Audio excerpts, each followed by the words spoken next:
Hey everyone, welcome to the Emily Cozy Podcast. I'm Emily, your friend who's super excited to hang out with you today.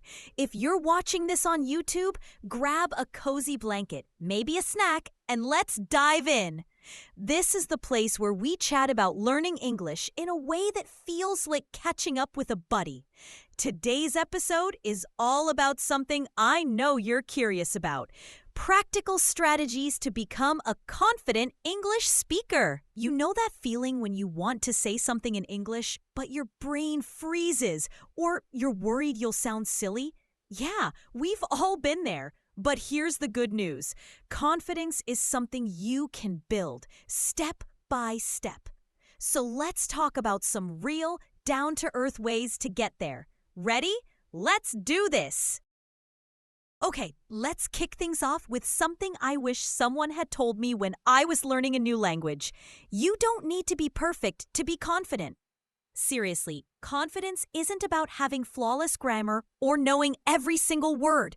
It's about owning what you say, even if it's simple. Picture this.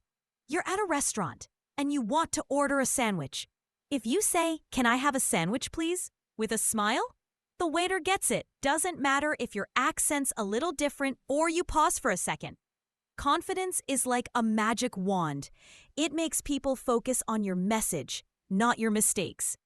So how do we get that magic? I've got 5 ideas to share, and they're super practical, I promise. First up, start with baby steps and practice every single day. You don't need to give a speech in English tomorrow. Start small, like tiny small. Maybe every morning you look in the mirror and say, "I'm awesome and I'm learning English." Or when you're making coffee, describe what you're doing out loud. "I'm adding milk. This smells so good." It sounds silly, but these little moments add up. It's like planting a seed. You water it every day, and soon it's a big, strong tree. Try this. For 5 minutes today, talk to yourself in English. Maybe about your plans or what you ate for breakfast. No pressure, no audience. Just you and your voice. Over time, you'll feel so much more comfortable. All right, let's move to my favorite trick. Steal from native speakers. No, I don't mean their wallets. Haha, I mean copy how they talk. When you listen to native speakers, you pick up their vibe, their rhythm, their way of saying things. It's like learning a new song by humming along. Here's what I do. I find a short clip from a YouTube video or a show I love. Something simple, like a vlogger saying, "Wow, this place is amazing." I play it a few times, listen to how they say it. And then I repeat it. I try to match their tone, their speed, even their excitement. It's called shadowing, and it's like a workout for your speaking muscles. You can try this with anything, a movie line, a podcast, or even one of my episodes. Pick a sentence, repeat it 5 times, and have fun with it. You'll be surprised how natural you start to sound. Plus, it's kind of like being a superstar in your own English movie. Now, let's talk about something we all deal with, mistakes. Oh boy, mistakes can feel like the end of the world, right? But here's the truth. They're actually your friends. Yup, you heard me. Mistakes are how you learn, and they're nothing to be scared of. I've got a story for you. Once, I was trying to compliment someone's hat in another language, but I accidentally said, "Your head is so cool." We both burst out laughing, and it's still one of my favorite memories. Mistakes aren't failures. They're stories. So how do you get okay with messing up? Practice in a safe space. Talk to yourself or chat with a friend who's also learning English. If you say something like, "I like go to park," just giggle and try again.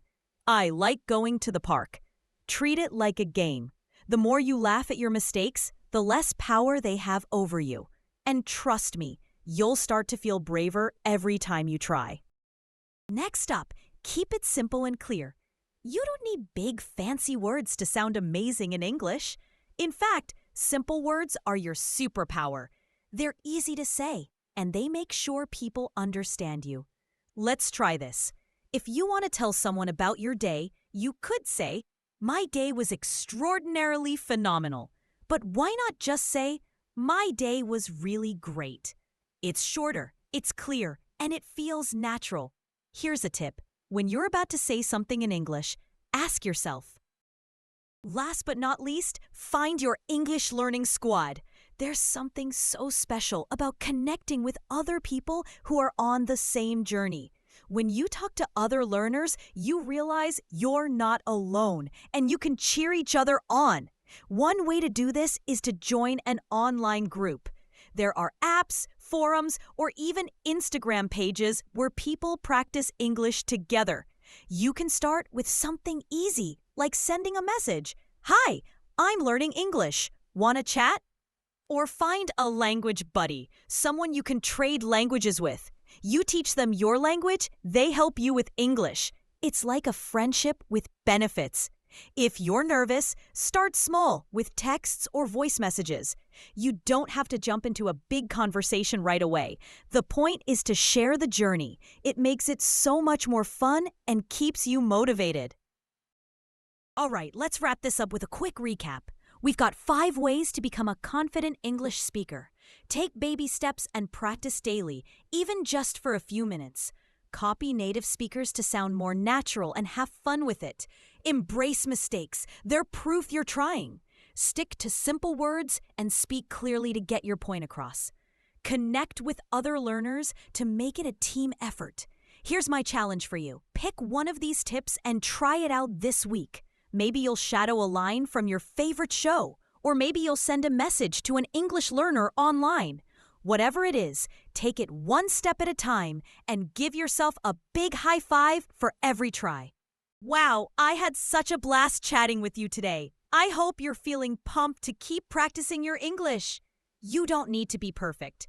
You just need to be you, and that's more than enough. Thanks for hanging out with me on the Emily Cozy Podcast. If you loved this episode, hit that like button, subscribe to my YouTube channel, and tap the bell so you don't miss our next chat. I'd love to hear from you in the comments.